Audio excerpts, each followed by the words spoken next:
Welcome, everyone. This is VERGE Talk number 3. Welcome, Jack, as well, all the way from Australia.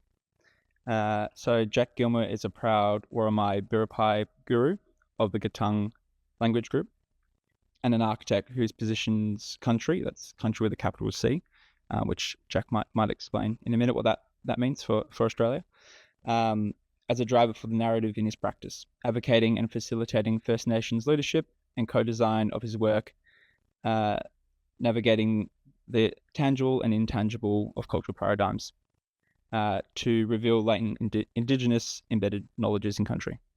Guided by a cultural obligation to care for country, Jack enables the design processes led alongside traditional custodians, an approach he recognises as essential to meaningful projects and the future of urban fabric.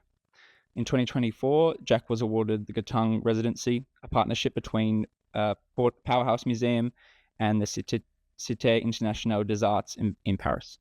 Over 3 months abroad, he explored repatriation, rematriation, and reconciliation through artistic practice and a cultural architectural lens.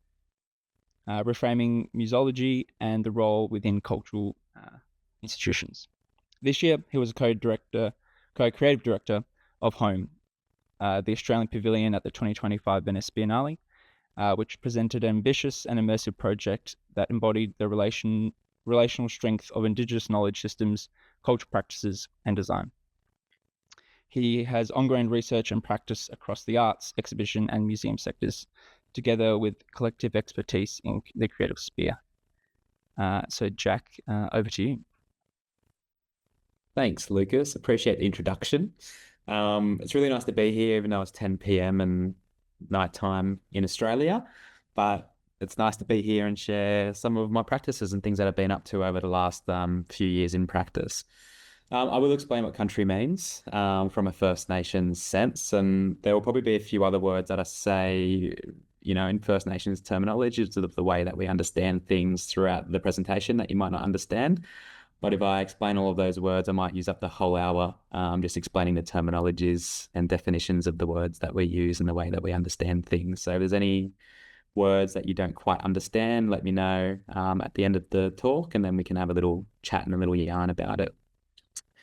So this presentation is about collaborations, connections, and relationships with each other and self, honesty, humility, and stories.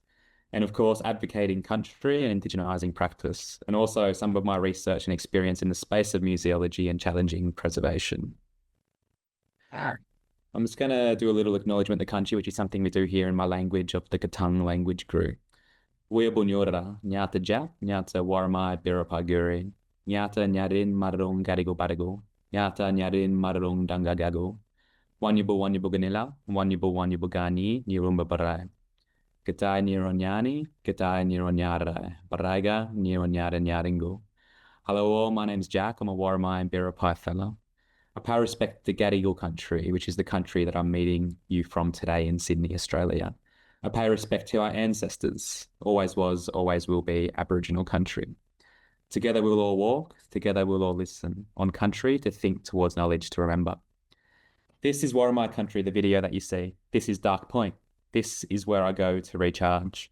And if this presentation is about honesty and opening up, I've been struggling lately with my mental space, and this is a space that I really need to go back soon to recharge and reconnect with place and country. And country is a term that I'll explain in a second, but we also refer to country as mother because she nurtures and cares for us. This is where I listen to the whispers of the ancestors, where I hear the wind shifting the sands, where I hear waves crashing on the coast. It's where I see memories of the people and kin who have been here. It's the most myth-rich site I have ever seen, an archive of cultural gatherings, feasts, festivities, ceremonies. It's Worimi country. The term country, in the way I understand it through my lived experience as an Aboriginal man, is more than just a tangible country or landscape in the way people might understand it in Western ways. It's the interconnectedness of land, water, and sky and the way they impact each other. It's the knowledges embedded in these systems through time immemorial that holds our lessons, law, values, and principles of life and ways of being and treating each other, and how to be a good person. It's the language in the land that shares meaning of place, that speaks to the spirit of that place. Country is everything. Country is mother, carer of all human and non-human. Now, country in the Western sense, the country they now call Australia is actually a land of more than 250 Aboriginal countries and language groups, and about 800 dialects within those 250 language groups. It's important to acknowledge that we are not one homogenous group of people. We have different belief systems, creation stories, different ways of being and practicing, and ways of understanding and connecting with country in the Aboriginal sense. Saying all Aboriginal people are the same would be like saying you're not Swiss, you're European, and you all have the same culture and belief systems. I have an aspiration that we will have more Aboriginal architects in Australia. Of the 17,000 architects in Australia, there's about 20 who are Aboriginal, and that's been generous in the numbers of registered Aboriginal architects we have. This represents about 0.1%, and we need to multiply this figure by about 30 to 40 to even hit the population percentages of Aboriginal people in the continent of Australia. I have a dual role at the company that I work in SJB, and that's of architect and First Nations lead. And the role of the First Nation lead is mostly to inspire the younger generation in the ways that they can be practicing in various disciplines in whatever it is that interest them. And that there's a duality of obligation in your First Nations way of being in your communities that you work with, but also your obligations as an architect. I'm going to introduce you to one of Australia's great architects, Richard Leplastria, here in this picture with myself. He's foundational to the way that I practice architecture today. Rick and I met at the University of Newcastle in a Wabakal Worimi country in the Masters of Architecture program. He was a professor of practice alongside the extraordinary minds and generous cohort of Britt Anderson, Kerry and Lindsay Clare, Lawrence Nield, and Peter Stutchby, to name a few inspirational people with generosity to the complexities of this landscape through their architectural approaches and lessons. All these people, Rick included, are Australian Institute of Architecture gold medalists, the highest accolade in Australian architecture. The intersection of country from an Aboriginal perspective and architecture creates sophisticated relationships between the tangible and intangible that truly require a symbiosis of the complex cultural knowledge of landscape and the technicalities of architecture. This intersection was a foreign concept when I began my architectural journey at university. I had not aligned Aboriginal knowledge and thinking to the built environment and practices of architecture and the way that we design and occupy space and place. Richard introduced me to this concept after we had a yarn and had a conversation and got to know each other, and he found out about my Aboriginality and my identity. He really encouraged me to explore this further and explore that intersection and really, anticipate and grow in this space. Architecture is not necessarily a profession that, and this is probably a reflection on the lack of First Nations architects that we do have in architecture, is that architecture was a tool of dispossession. It was a tool of destruction. It was a tool of moving people off country. So it was never really a space for First Nations people and First Nations voices. Looking back at the founding moments of our relationship, they were life-defining, really. The yarns, lessons, and wisdoms that were shared has sculpted my trajectory and others to connect to culture, to listen to country, celebrate and respect it, and touch it lightly. These lessons have enforced not only my own identity as an Aboriginal man, but my familial identity. As my siblings and I have been inspired by guri, which is Aboriginal people, and wayibala, which is white fellow professionals alike, we have shared this knowledge with each other. Our family is remembering. Our consciousness has been awoken, and this will radiate to our networks and generations to follow. Rick and I, since university and since I've been in practice, have been fortunate to work on a few kind of fun little exhibition and research projects together, including a couple of competitions, which I'll present as part of this presentation as well. This is us up in Narrabri country, which is northern New South Wales, up in the kind of off the coast in the middle of New South Wales, up towards the north.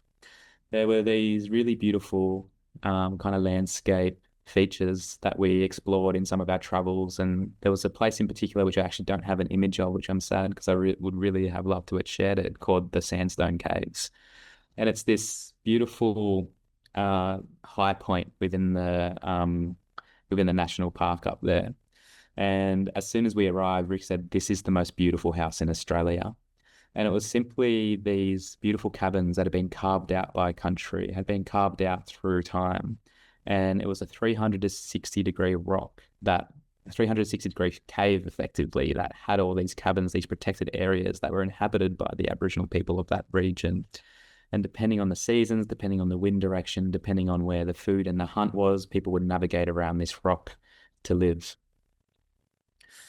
During this trip, something else that, Rick really understands and introduced me to was not only, the lessons that can be learned from the landscape and Aboriginal ways of understanding the landscape, but also the beautiful, simple structures of, as you see in this image, these kind of rudimentary structures that are serving a purpose, but the beauty in their simplicity and their nature and their detailing is a big lesson to be learned. They serve a clear purpose, and this was something that, I've taken away in my practice in terms of just looking at, sustainability and the minimal use of materials to serve different purposes, and how you can be inspired by beautiful kind of agricultural equipment like this as well. This is another example of this kind of really simple net structure that was just designed, again, as this rudimentary structure, which is very beautiful and elegant in its detailing, that protects the crops of Narrabri, which is also known as the food bowl of Australia with its rich black soils. Here's another image of those agricultural structures that just kind of float and move and roll through the landscape. Which in another image a little bit later, you can feel how, Rick can be inspired by some of these forms. And, this was probably about 5-6 years ago that we went up to Narrabri and seen these, but some of these projects that he had done decades ago also have some similar features to these beautiful structures. This detailing kind of traverses to some of the work that he does within boat making as well. So this is Dorothy, who was named after his mother. This is a boat that he built with his own hands, and that his mother first put in the water at the ripe age of 74 or 76, I think. But Rick has a sailing history as well, sailing along the east coast of Australia with his 3 sons, part of the Sydney to Hobart race as well. I think it was a few years ago that his sons sailed from Sydney to Hobart, and then he flew down to Hobart and sailed back with his sons in his 80s, which is really amazing. So he's a very fit man, very wise, like an elephant, very remembers everything. He's truly incredible. So he continues to inspire me. This is his palm garden house. So just literally reflecting on it in this talk with those agricultural structures, you can kind of start to see some of the simplicity in the forms and, the minimal materials that are used to create these beautiful spaces. The image on the left, you can see his inspiration by the landscape and the setting in which these houses sit. So the palm house, if I could just use my cursor, if you can see my cursor as I share the screen, you can see the primary roof over here. The primary roof is the natural landscape that sits on the site. It's the canopies of the palms that floats over the top of the canopy of his palm bay house. But he's drawn and inspired by the landscape and the coastline. And this is something that he and those other professors that I mentioned before kind of really introduce us to at the University of Newcastle, in the way that we think about place and really understand a place before we start designing, spend time with the place, maybe even camp on the site for a week or two to truly understand it, understand the winds that are coming through, understand where the sun really comes from. Also in relation to its relationships with its kind of immediate context as well. This is his house in Lovett's Bay. It's this beautiful house that was inspired by, I believe, his time in Japan and some of the detailing that he had experienced in his time in Japan in his kind of in his formative years. And it was one room, and originally it was just one room that could adapt and evolve as the day evolved as well. So in the morning there'd be a bed laid out on this bed in this room, and when it was time to wake up and cook breakfast, the bed would be rolled away and it become a dining room for breakfast, and so forth. And in this simple room, he raised a family, 3 really large kids as well, who are now grown men, and who are now also building a place just next door to this as well. So the way that he designs, the way that he lives is really connected to the landscape. There's no glass in this building. There are all these plywood operable panels that flip up and allow the wind to come in. There's a beautiful documentary by Rick, which Lucas might share with you guys after this, on ABC iView, which is a channel in Australia. And he talks about the way that glass actually sucks the colour out of the landscape. So that's the hesitation to want to use glass in his own beautiful home.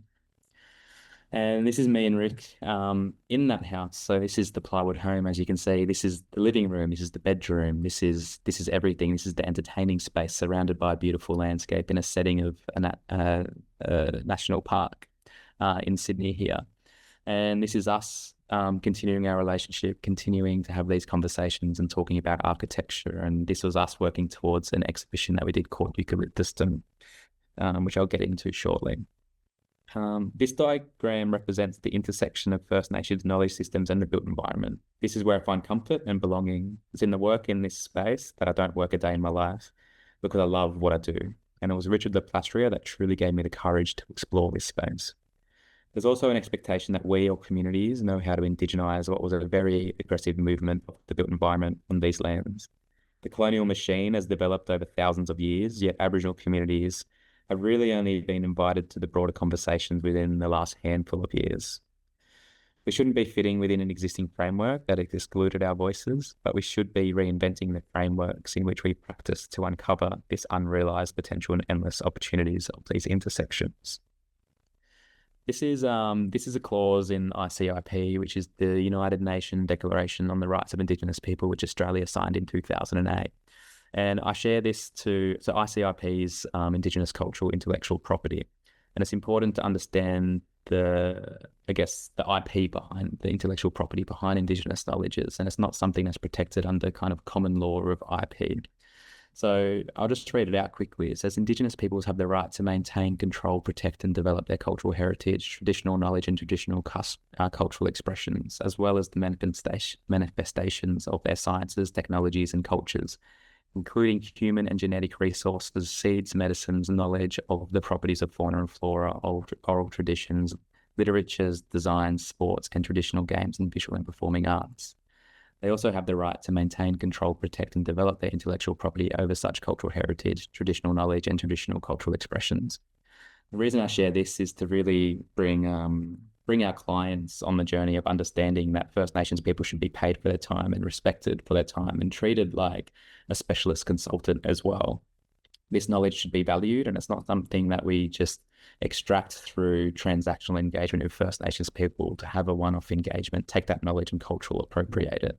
So this is my way of protecting First Nations knowledges and understandings of country through the work that I do in engagement with First Nations communities in the projects that I work on.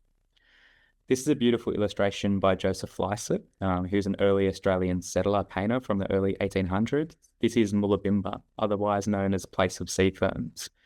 This is Worimi country. This is where my community and my mob are from. Without knowing, he's captured an incredible amount of Aboriginal knowledges and stories in this painting. And stories we might have tried to share then, but were not listened to.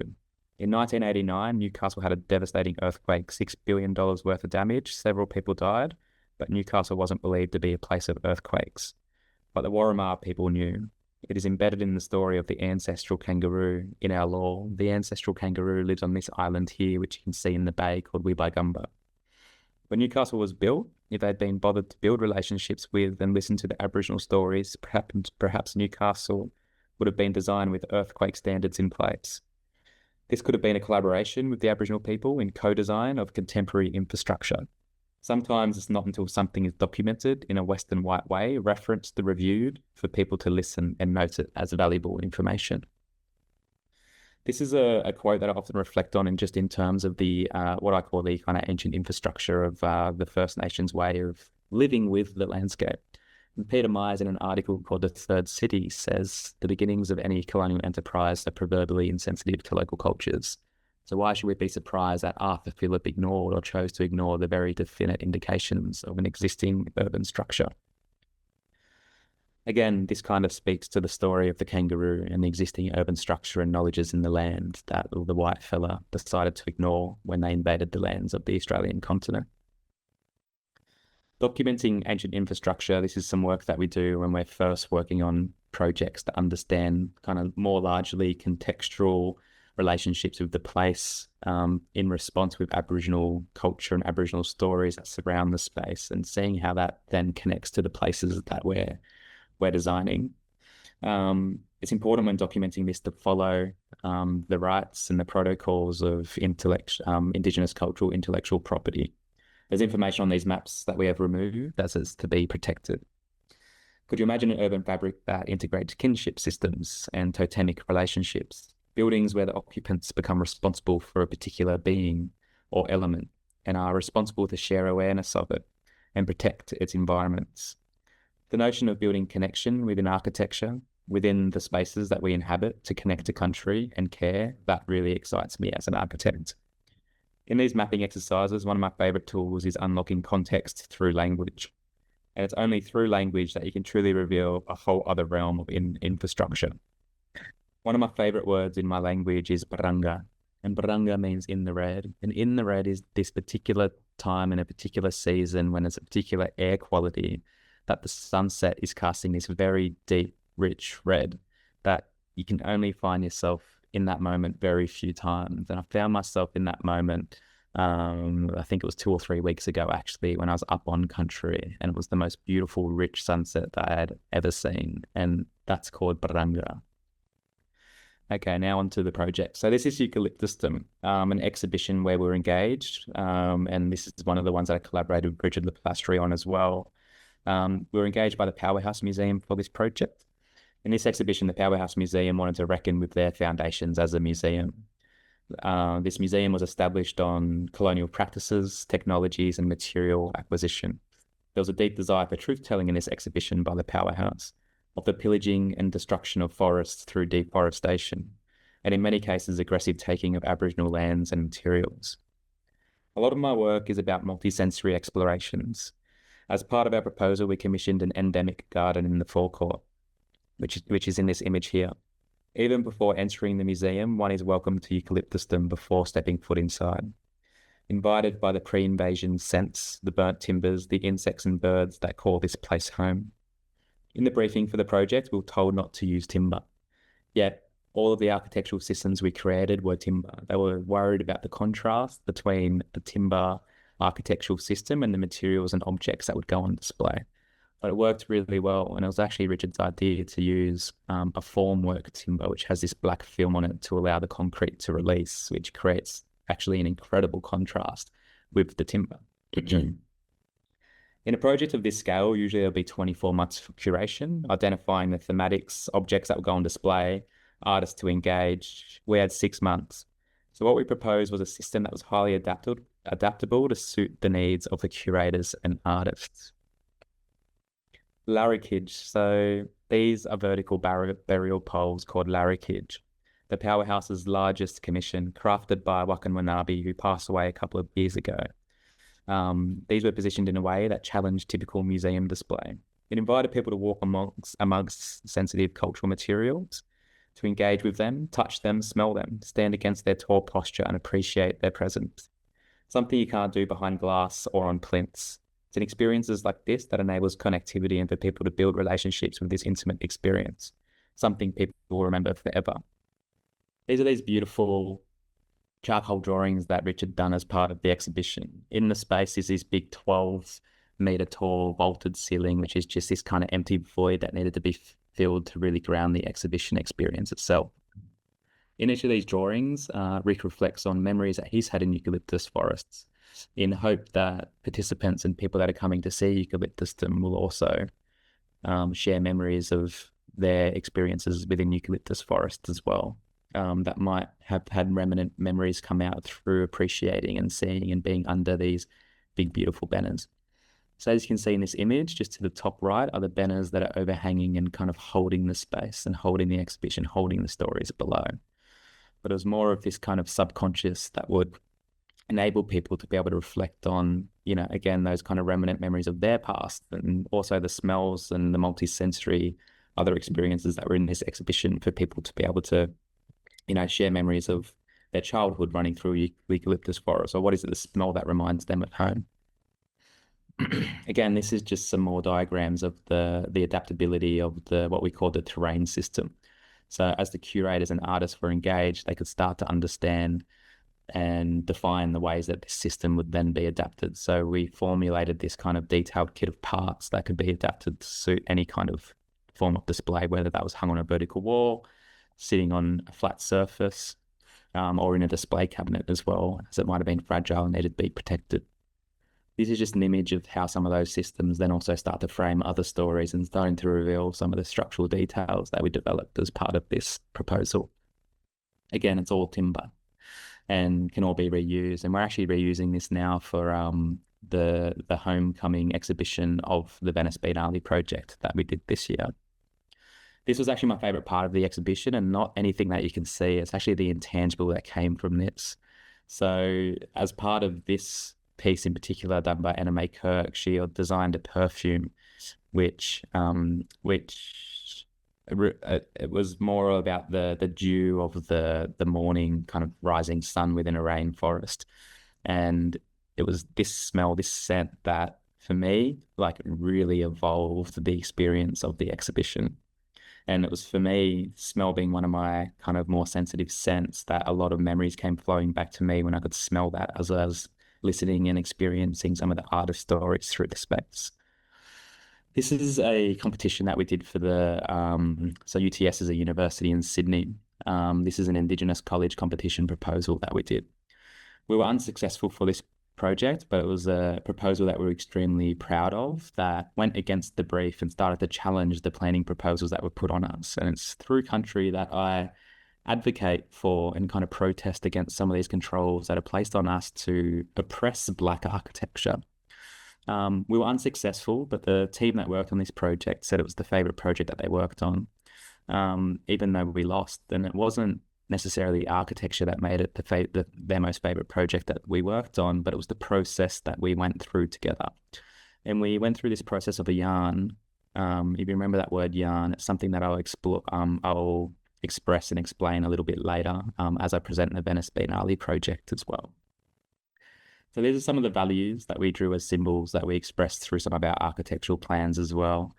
Working as a team and going through this process of a yarn, through our team dynamics, we found shared values, we found shared principles, things that gave our project team custodianship and agency over the narrative of the project as well, so they felt part of it. And it wasn't just some architect telling people what to do, but this project was part of all of us. It was part of our cultures, it was part of our values, our systems, our principles as people. One of the things that we did that went against the brief was actually building on top of the heritage building. And we were told that we couldn't build on top of that building of the heritage, which is the bottom right here, because that held the president over the site.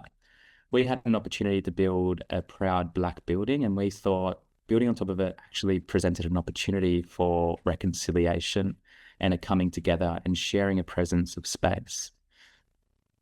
So this article on the left here actually talks about the original design intent of this building. And the original design intent of it was to be an additional 3 to 4 stories tall. So as part of the structural proposal of the building, it actually had the structural integrity to hold the additional weight that we were putting on top of it as well. So in a way, we're just honoring the original architect's original design intent, but with kind of reconciliation in the forefront of these minds and the way that we approached it. And I think that's the space that we're in at the moment in Australia, is that First Nations voices have finally been invited to architecture and the future of the built environment. And these are the kind of beautiful results that can really come out of that collaboration. This is an image of it. And simply, it was actually just a really sensible urban design move as well. Not only was it an aim towards reconciliation and moving forward in that shared presence of colonial architecture and a new Black architecture, a new contemporary Black architecture, but it was just matching the podium height of the Frank Gehry building next door. So there was an equity in views and access to views around the outside. Rather than the podium of the Frank Gehry building looking over the top of and dominating the place that the Aboriginal students occupy, it gave a shared equity within the surroundings and the experience of the place. Yeah, onto the Galang Residency. This is the residency that I got through the Powerhouse Museum and the Cité Internationale d'Art in Paris. So I was based in 3 months for this. And what I was looking at was kind of indigenizing museology to give agency and access to First Nations people of their cultural materials within the context of museums, in a place that's systematically, experientially, and architecturally very colonial paradigms. How do we actually look to and seek to give this agency and access back to First Nations people and make them comfortable within these institutional spaces as well? So not only am I a Worimi and Biripi man, an Aboriginal man, but I'm also a second generation Pommy, second generation British person. My mum was born in Manchester. So these are the places from the UK that my heritage is also from, which is important to acknowledge also as part of my identity. So as part of the Galang Residency, I found it really interesting of this kind of internal conflict that I had between the colonizer and the colonized, and this research that I was doing. On my way over to Paris, I was really kind of drawn by the kind of natural patterns of the Australian landscape that I was picking up on.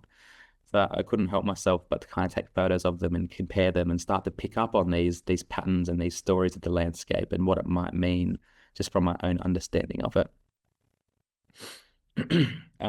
This is some of the kind of research that I did. So this is in the Pitt Rivers Museum in Oxford, UK.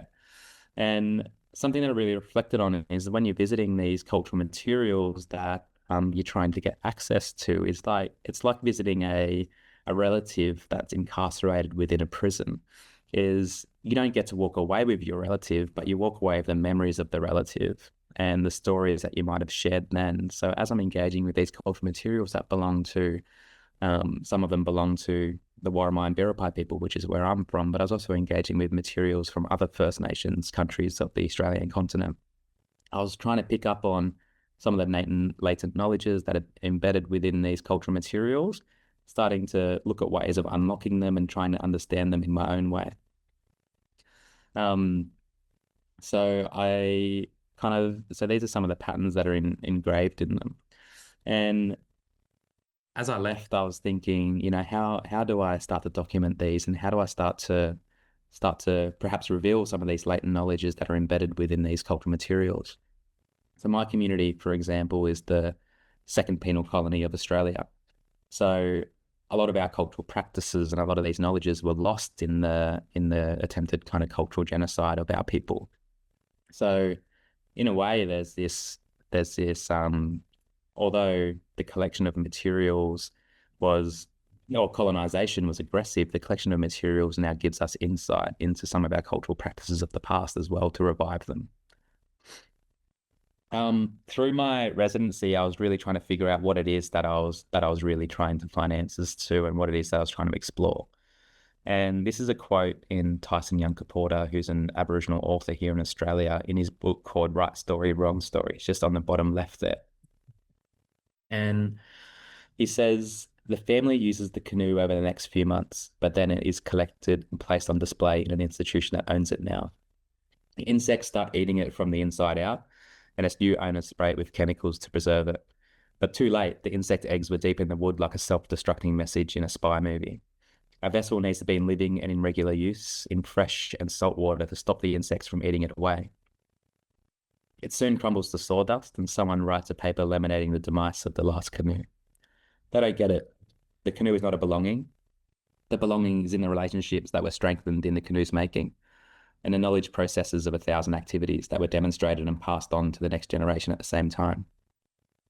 As long as the relationships last, the maps and blueprints of the canoe will remain as living knowledge that will outlast all the books and all the servers that might try to capture this story.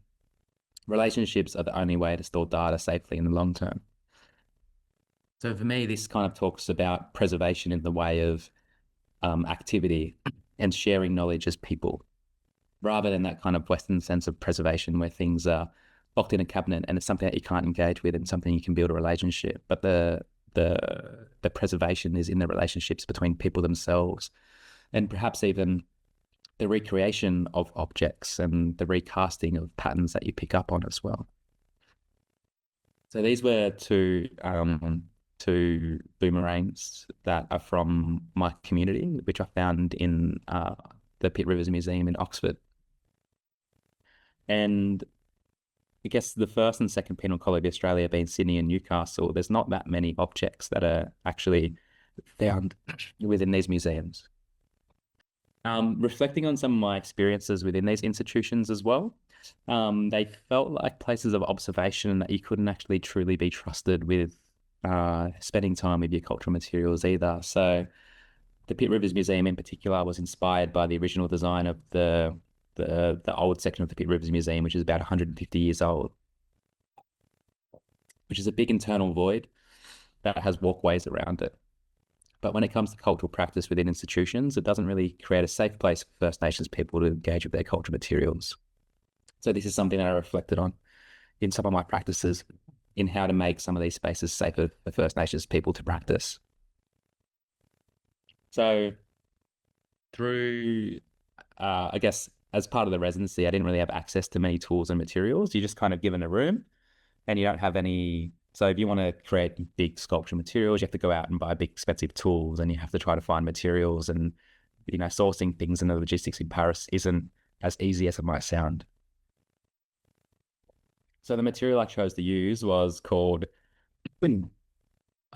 plaster of Paris, which is material. It's like a powdery material that you mix water with, and then it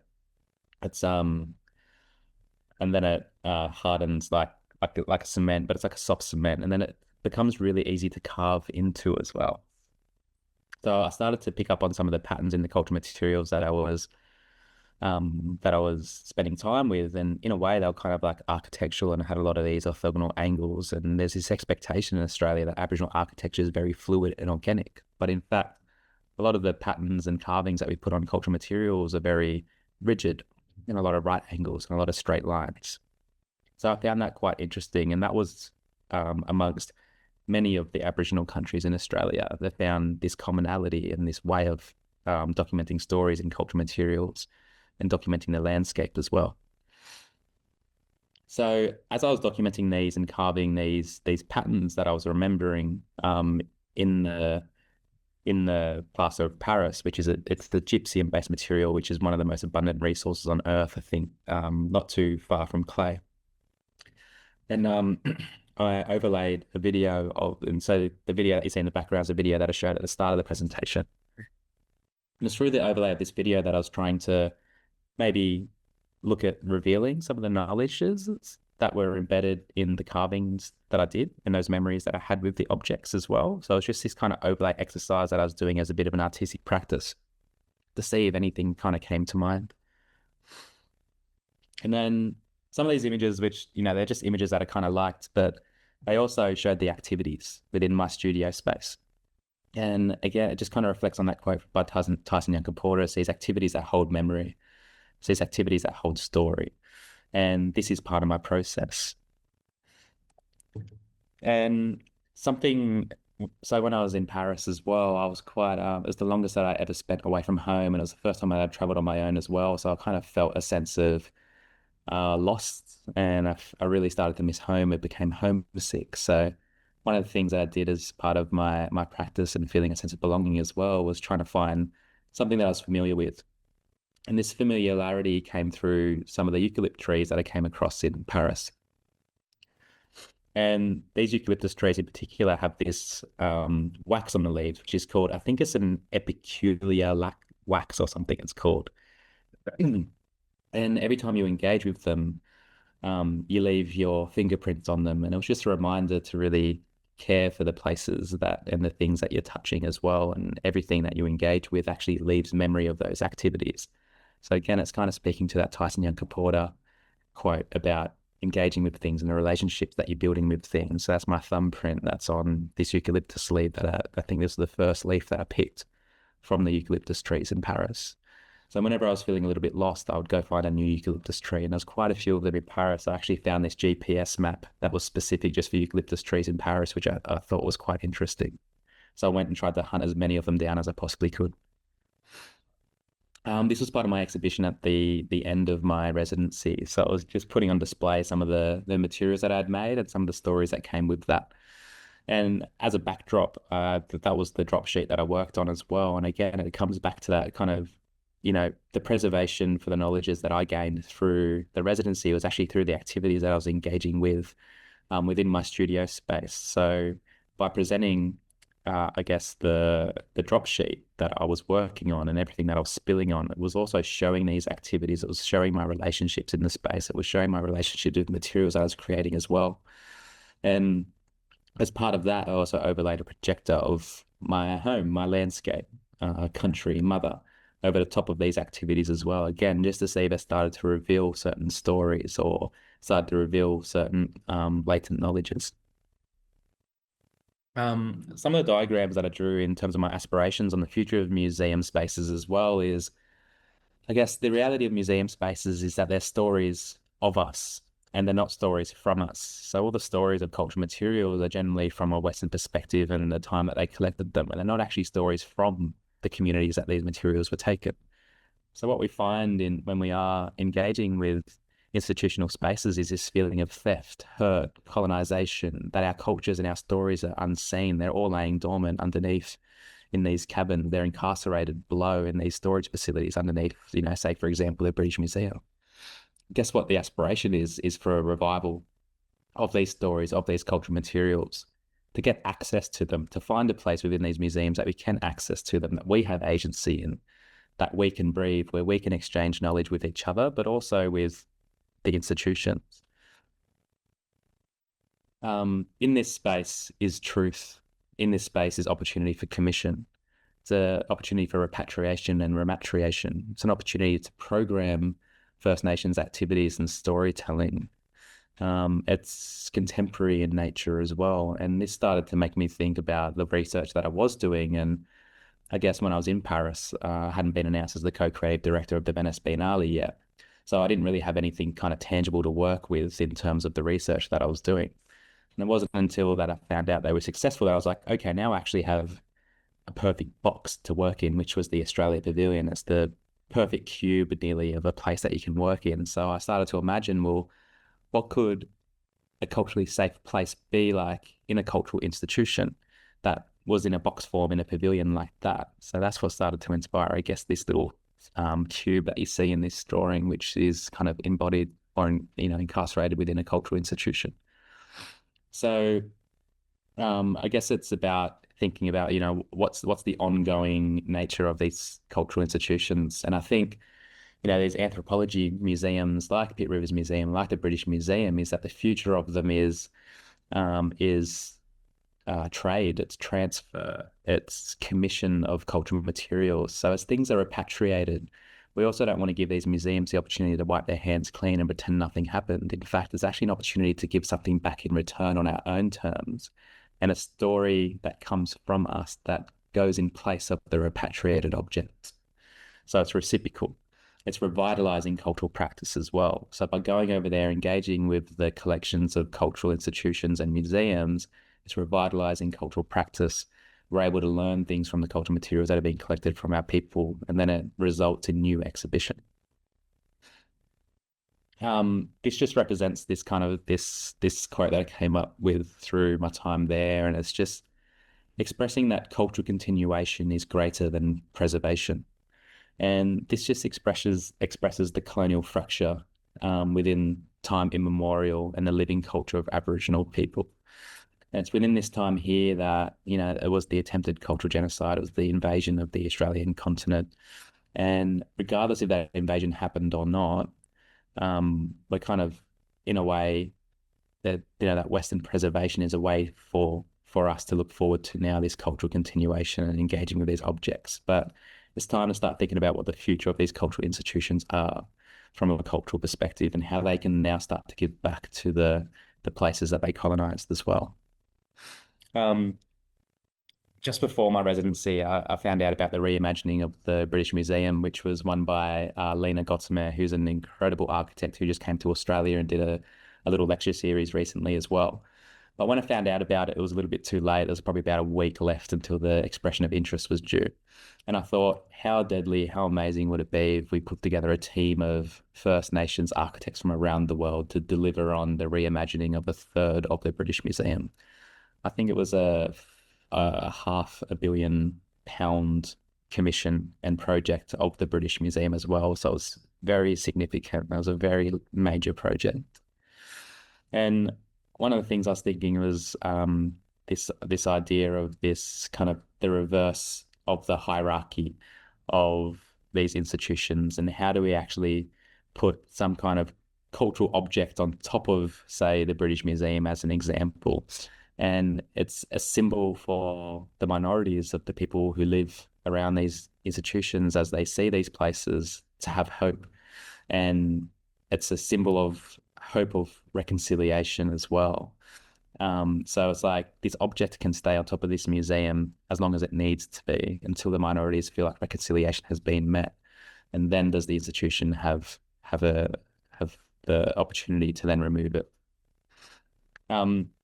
Through some of my studies, I actually made this little block at a tile factory near Zurich in a place called Hamm, which is just southwest of Zurich, I think. So this is a little kind of rammed earth clay cube that I made when I was over there, and I was engaging quite a bit with I guess the earth of place and the memory of these places that I was visiting, and seeing what knowledges that these were revealing. And you might be familiar with this building as well, which is just in West Switzerland, by Herzog Gillmer, I think, the Ricola building. This is a little pavilion at that roof tile manufacturing place where I made that clay brick. So this is the little pavilion done by Roger Boltzhauser, who's one of my favorite architects, which I'm sure you're all very familiar with.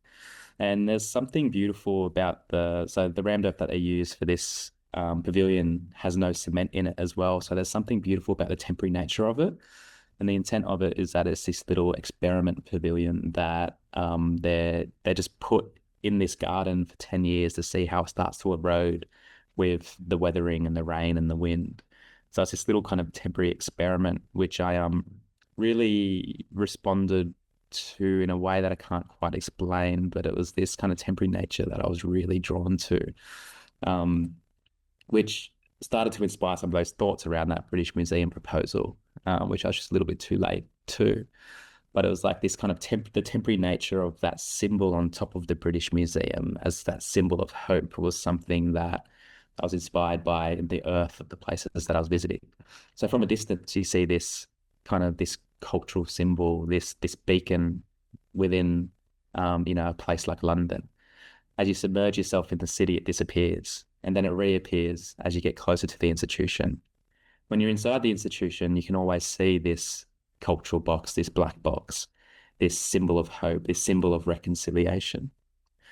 And then looking out, when you're in that symbol, looking back out to the city, it just starts to reframe your mind and the way that you might start to perceive the surrounding context of the place that you're sitting in as you're engaging with cultural materials that have been traded back through that reciprocity, through that commission exchange with these cultural institutions as well. A place I visited when I was in France was a place called Lascaux, which are the Lascaux caves are this beautiful cave system, which is about 20,000 years old, of these bulls and these other animals that are painted in hundreds of meters of these cave systems underground. And what I liked about this was kind of thinking about, this idea of challenging Western preservation, is that they looked at contemporary practices and ways of people being able to engage with these artworks in a way that wasn't behind glass doors. It was these new technologies, these ways that people could engage with them really as closely as they wanted. So the original cave systems, no one can enter anymore. I think 3 or 4 people might enter them a year just for preservation purposes. But when they were originally found, thousands, if not millions of people went through these cave systems, and diseases now rid the cave systems, so no one can visit them. But these recreations of these cave systems, which were really popular. So there was this building designed by Snow-Hetta, the latest Lascaux. So this is Lascaux 4, the image that you see here. And it just really encouraged people to get as close as they wanted to these perfect replicas of these materials. So it's just starting to think about, why can't these be things that we can do within these spaces of institutions where, people that the cultural materials belong to can get their materials back, but then there's other ways that we can look through with technologies and architecture about ways that people can still continue to engage with them. But it's through these technologies and these innovative, exhibitions and little insertions within these buildings that encourage, a new way of thinking about the preservation of these materials as well. Something that I really liked about this building by Snow-Hetta was the different opportunities to be able to reflect on the spaces that you had engaged in before.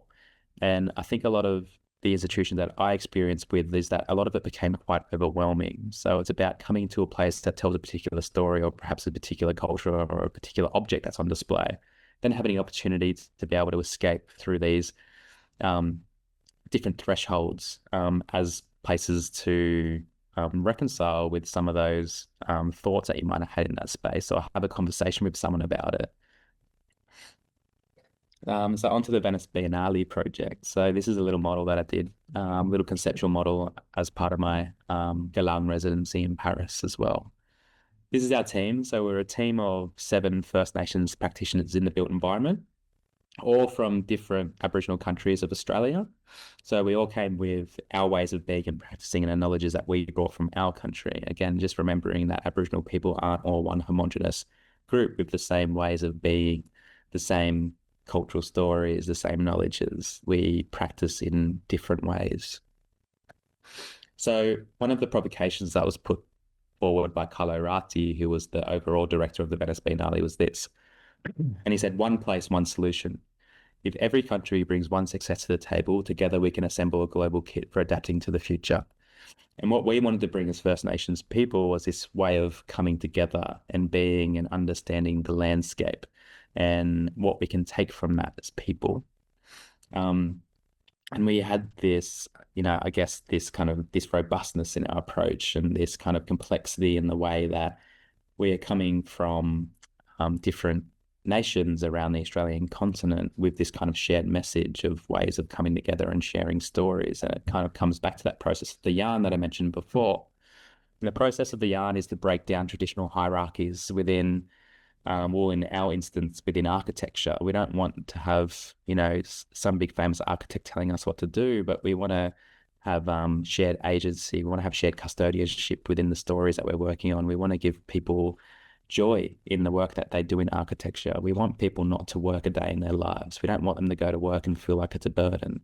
So it's through this process of yarning that you're sharing your story, you're positioning yourself, you're sharing your culture. It's just about connecting again as humans and breaking down that notion of professionalism as well.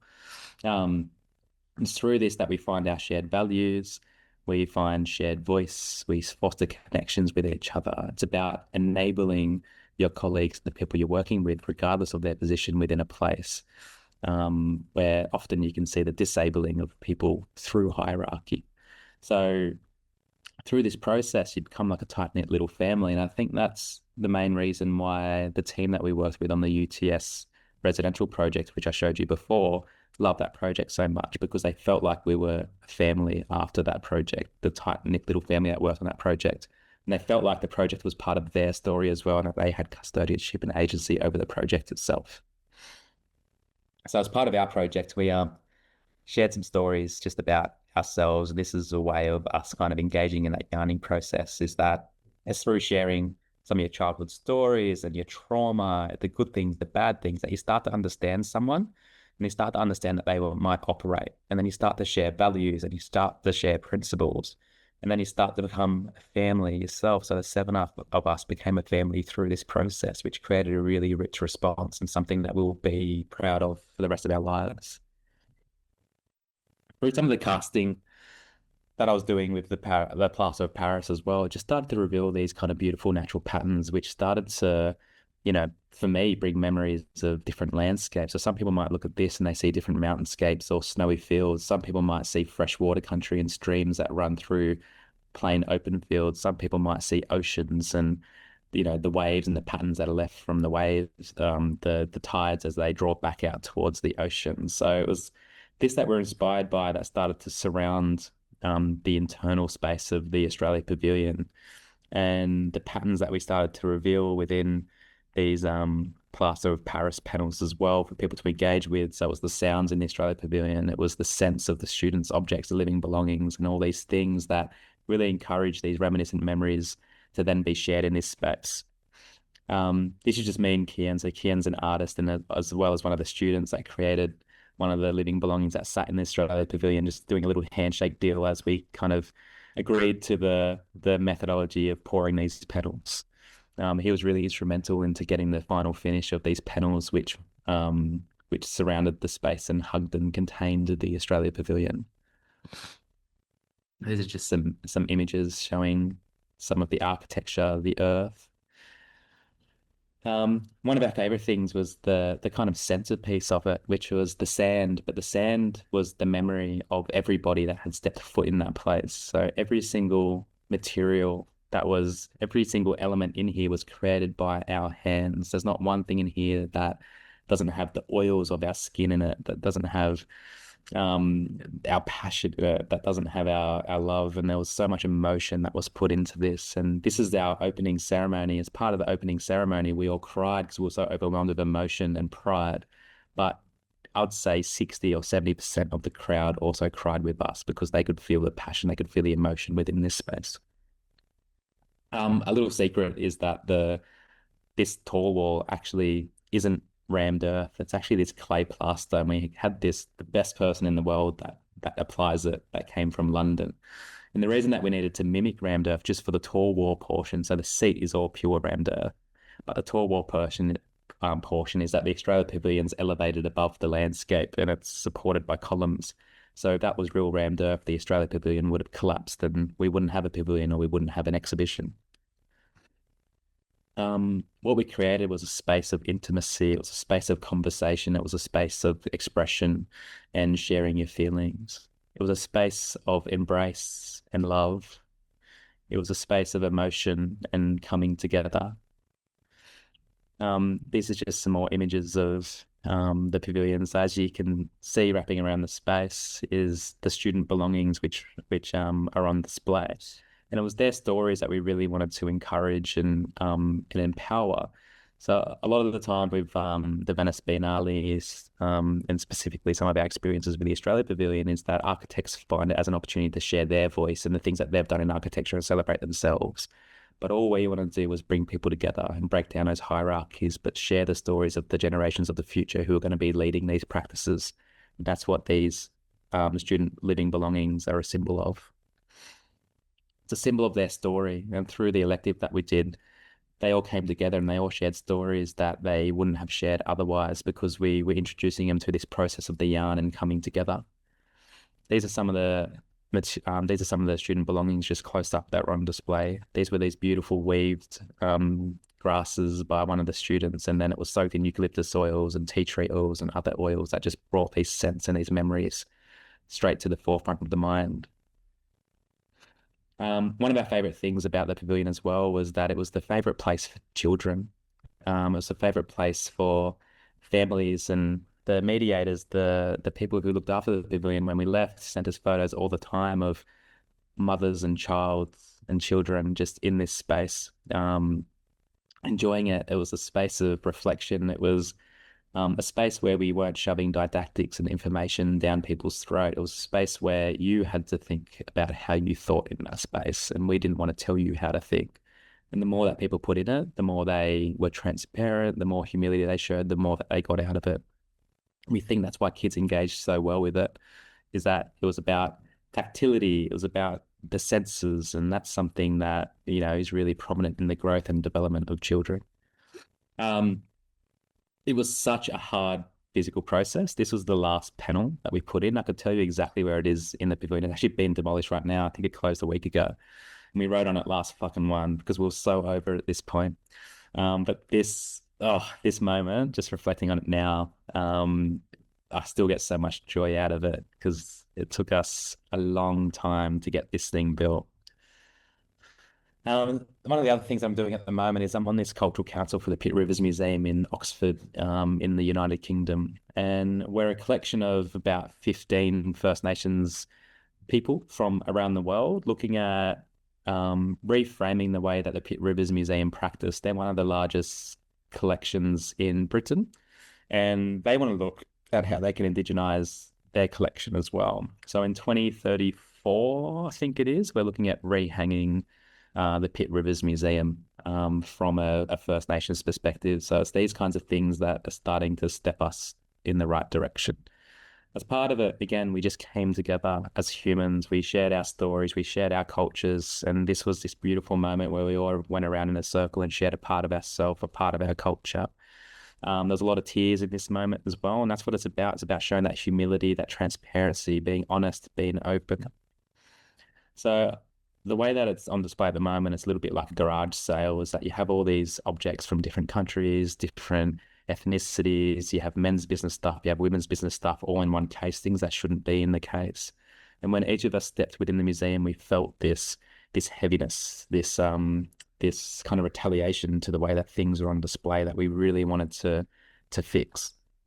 I think one of the other things that happened in this space is the thresholds between the Natural History Museum, which you see on the left, and the Pitt Rivers Museum. To get into the Pitt Rivers Museum, you have to walk through the Natural History Museum, which is quite a playful place. It's a place for families.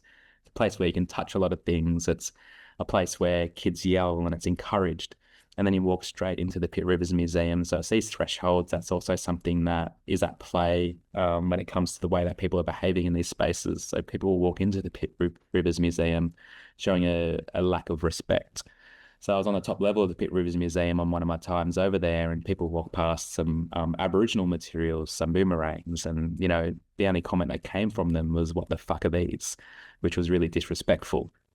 And I think it comes through sometimes the architectural experience through these spaces and these thresholds, and probably a bit more consideration of these that needs to happen.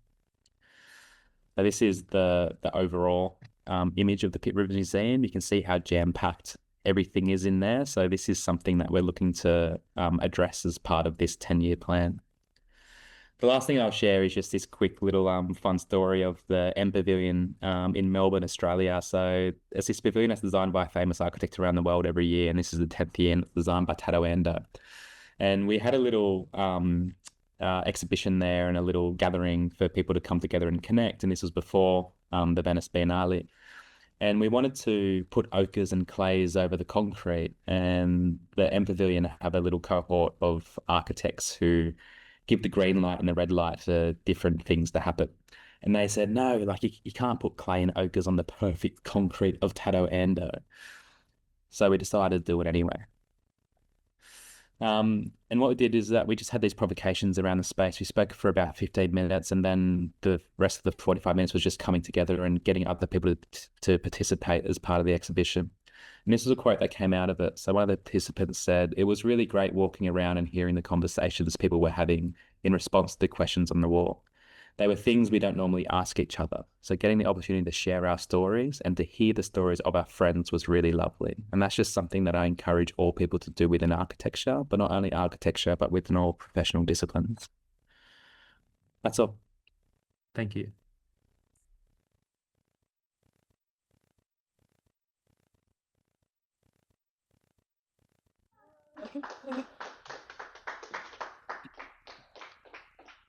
Thank you very much, Jack. It was really inspiring. The way you tell a story is really interesting, and I think quite inspiring. I guess we have time for a couple questions, but I just wanted to maybe start with this idea of the context and country, like how when you move to Paris and these other places, when you kind of lose your sense of country, how does that kind of affect your practice? I know you've kind of mentioned it briefly, but when you went to Paris, did you kind of change your kind of way of working at all, being away from country? Yeah, absolutely. So, would you mind muting me for a second?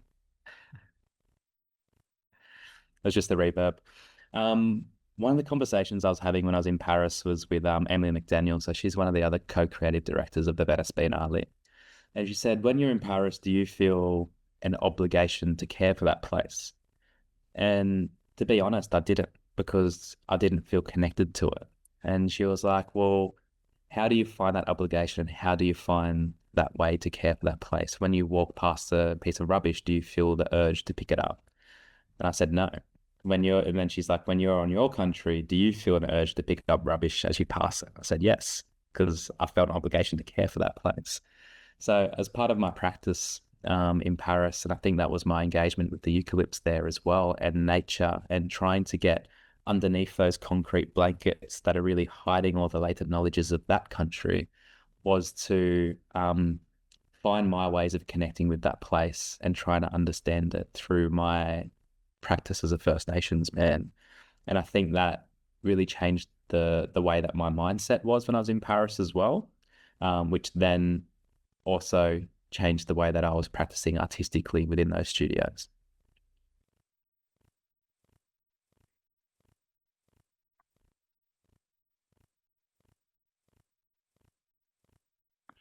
Yeah, interesting. That's yeah, not something I would have thought of as yeah.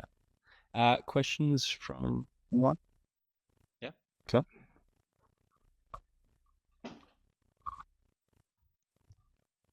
Hi, Jack. Thank you for the lecture. Thank you for sharing all these stories.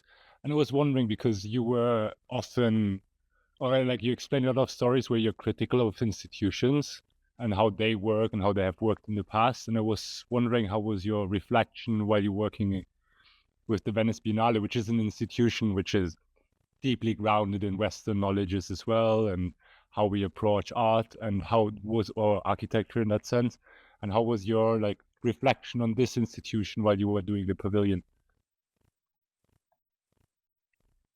Yeah, that's a great question. That's a really good question. I'm just reflecting on it now. I think it felt, in a way, really disconnected, and I think that might be more so the pavilions themselves, and maybe the lack of place that they have where they're sited. And maybe that's more so the Australia Pavilion, which probably has one of the most has one of the has one of the best sites available, but it's so closed off to the canal that it sits on and the landscape that it sits within. So again, you kind of, in a lot of these pavilions, you're finding yourself disconnected to the place that you're actually in and closed off from it. So, you're surrounded by these walls again with these little glimpses outside, or you're surrounded by these walls with no glimpses outside. And the way that I guess they behave as an institution as well is, it was also very autonomous. So they weren't too concerned about what you did, or trying to have this kind of these shared stories necessarily. So you acted completely autonomously. And as part of the 8 weeks that we spent there, we actually didn't have the opportunity, or I don't think anyone actually had the opportunity, because it's logistically one of the hardest places in the world to work as well, to actually engage with other pavilions. So I didn't actually meet many of the other creative directors of the other international pavilions either. Well, none of us did. And I think a lot of that also comes down to funding and whether you can afford someone to build it, or whether you're the creative director and has to be the builder itself to save money. Yeah, those factors seem kind of quite difficult, especially with the Biennale. But I really like when you said that like a lot of these museums are stories of us, not from us. And I think that kind of relates, to the Biennale a little bit. Like it's almost an opportunity to tell these stories which haven't been told, which is kind of nice. But then there's like this conflicting kind of institution as well. Yeah, very interesting. I think we might leave it there. It's students here have to get to classes and the like, and I know it's quite late for you. So, one more. We got one more question. Sorry. One more. Hello. Also, thank you for the lecture. Since I was in another lecture before, I really missed almost everything. I just heard the last part. So I'm fearing a bit with my question. I will ask something that you might have already talked about. But I was just a bit moved by what you said before about picking up the trash in your country, your context, your origin, versus when you're in another country. How does this relate to your practice in architecture? Would you, for example, if you would be invited to build a house in France, would you build it, or would this be right or wrong? Like, how does regionalism and context, what kind of role? I feel like it plays a big role, but where's the right and the wrong? And then if you would build in France, for example, would you use your known techniques, materials, or would you in reverse have to learn something about France? I'm not as well in putting it into words, but this is what I'm wondering, like what is allowed, what is forbidden, or what feels right or wrong for you? I'll answer it in this way. I think I would bring some of my practices as a First Nations architect into the narrative of the architecture. And this is something that I have to explain to all of the clients and developers that I work is, how do you give people who are living in a particular place an obligation to care for the place that they're residing. And I think it's architecture has an opportunity or perhaps a responsibility to give people a story of the context that they're living in. And something that I really want to do in some of my future works, hopefully soon, is actually give people that are living within a building a relationship with the place that they're living. And that relationship might be something that's totemic. It might be something that's elemental. So within a building, the building itself might have a totemic relationship and a story that's been built through the architectural response with, let's say, water, for example. So this building then is a carer for water, and everyone that lives in that building is a custodian of the water. So they've been given that totemic relationship with water. So as they're, let's use the canal, the Seine River as an example through Paris. If you have that relationship, that obligation to care for water, as you're walking by the river, you should pick up rubbish and care for it. And that's how we practice as First Nations people. But I think more importantly than that, I wouldn't be trying to bring, if I was doing a project in Paris or somewhere outside of Australia, I wouldn't be bringing too much of, maybe I can start to share that kind of Aboriginal way of being and practicing, but more so it's probably trying to engage with the communities of that place to understand how they operate as well. So it's collaboration, it's co-design, it's bringing communities along on the journey and not just being the hero architect putting something in place that might not belong either. Something else that I reflected on a lot over my residency was Jean Nouvel and Jean Nouvel's Quai Branly. So that's the museum that's on the Seine, just in the north of Paris, I think. And a quote that comes from one of Australia's first registered Aboriginal architects, Kevin O'Brien. He says, "You wouldn't get someone who's not Jewish, nor an architect, to design a Jewish museum in Berlin." Now, when you think of Jewish museums in Berlin, they're designed by what's his name? It's escaping me right now. Libeskind, Daniel Libeskind. Yeah, Daniel Libeskind. He's a Jewish architect, right? So it makes sense that someone of that culture is designing museums for that culture. Yeah, for Quai Branly, they had a white architect of no cultural background design a museum for cultures of the globe, where the best team for a project like that would have been a team of architects from Indigenous backgrounds from around the globe.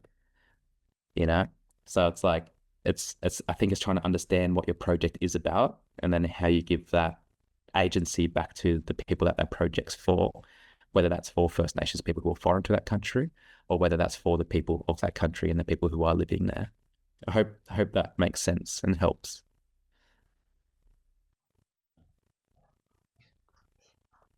Yeah, I also don't know for myself yet. I was just interested. I don't think also there's a right or wrong to this, but I was just very curious about your perspective or what you learned in the past. And so thank you. Very nice. Awesome. We might leave it there. And thanks again, Jack, and the stories you took us on were really quite amazing and much appreciated. Thanks, Lucas. Awesome. Thanks everyone for listening.